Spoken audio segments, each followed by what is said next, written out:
श्री गणेशाय नमः.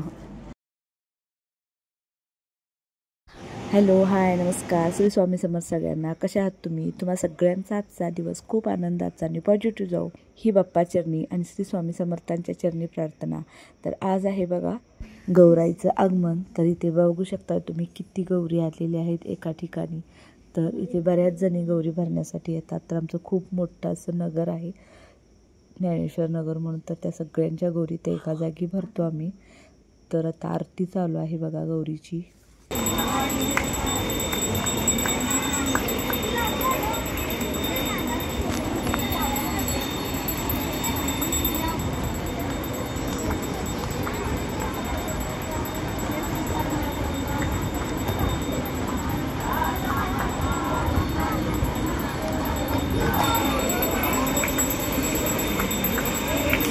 तर आरती करून झाल्यानंतर बघा इथे सगळ्यांच्या फुगड्या वगैरे चालू आहेत.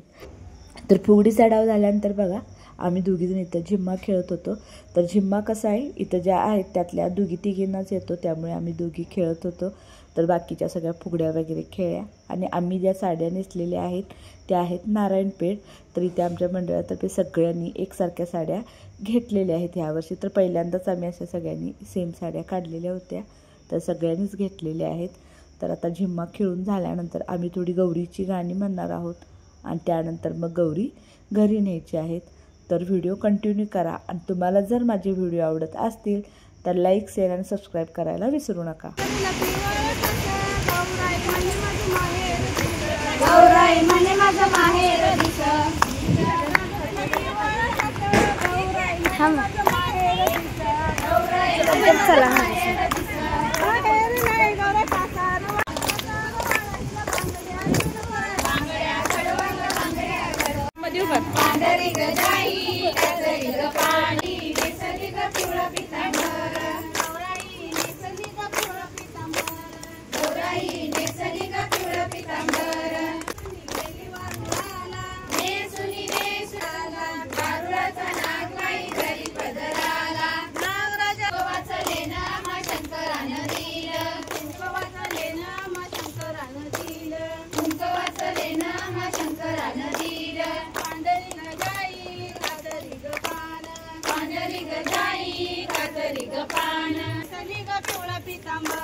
आई आल्या काय नाही कोण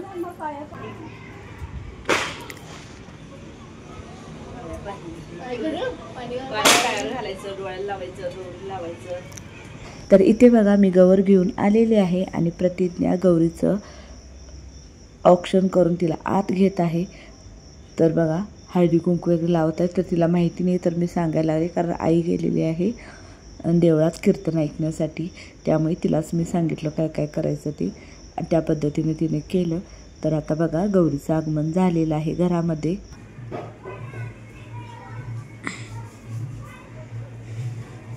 आणि इथलं काढला नाही सर कुठं ना गौर.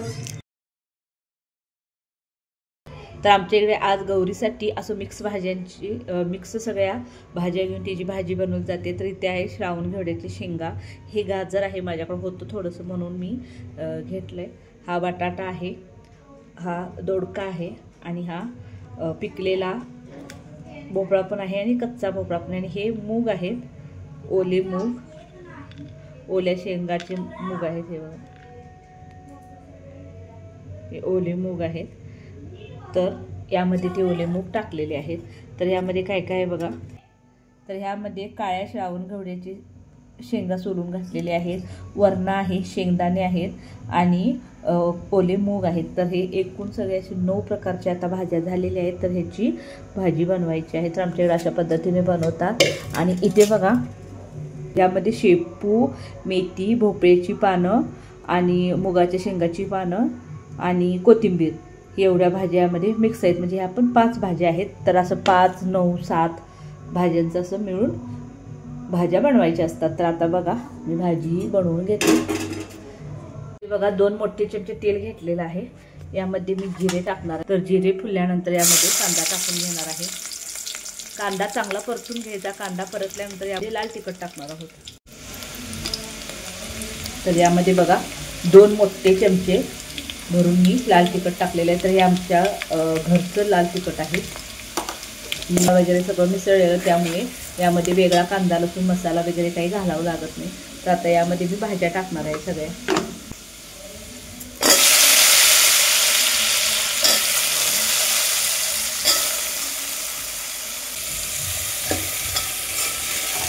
आणि यामध्ये खूप काही जास्त मसाले टाकायचे नाही, कारण सगळ्या भाज्यांची जी चव असते ती खूप छान लागते. त्यामुळे जास्त मसाला वगैरे काही टाकायची गरज नाही. आता यामध्ये चवीपुरतं मीठ आणि अगदी थोडासा गरम मसाला मी टाकून घेणार आहे.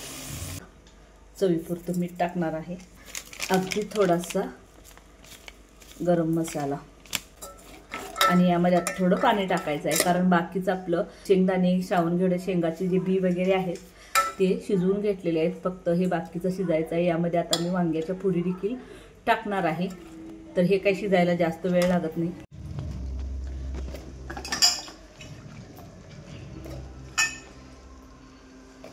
समजा जर बाकीच्या भाज्या यामध्ये मिळाल्या नाहीत तर फक्त वांग आणि वरण्याची शेंगा याचीच भाजी बनवतात. म्हणजे वांगी आणि वरणा हे मेन आहे.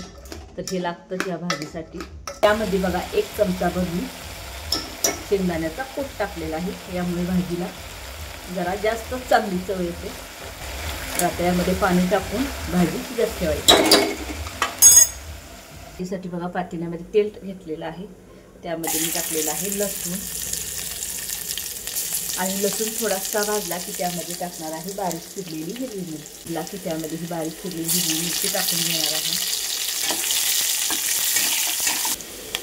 आता यामध्ये मी भाजी टाकून घेणार. आता यामध्ये बघा ही भिजत घातलेली डाळ आहे ही टाकून घेणार आहे. मुगाची डाळ आहे. शेंगदाण्याचा कूट टाकून घेणार आहे. चवीपुरतं मीठ टाकून घेते आणि थोडंसं पाणी टाकून शिजायला ठेवायचं. तर आता भाज्या वगैरे सगळं बनवून झालेलं आहे. तर आता इथं मी करत आहे भाकरी बघा. तर आज भाकरीचाच नैवेद्य लागतो गौराईला, भाजी भाकरीचा. आणि उद्या असतो तो पोळीचा. तर तो देखील व्हिडिओ उद्या येणार आहे. तो देखील व्हिडिओ पाहायला विसरू नका. आणि हा व्हिडिओ कसा वाटला मला नक्की कमेंट करून सांगा. आणि हा व्हिडिओ पूर्ण पाहिल्याबद्दल तुमचे मनापासून धन्यवाद.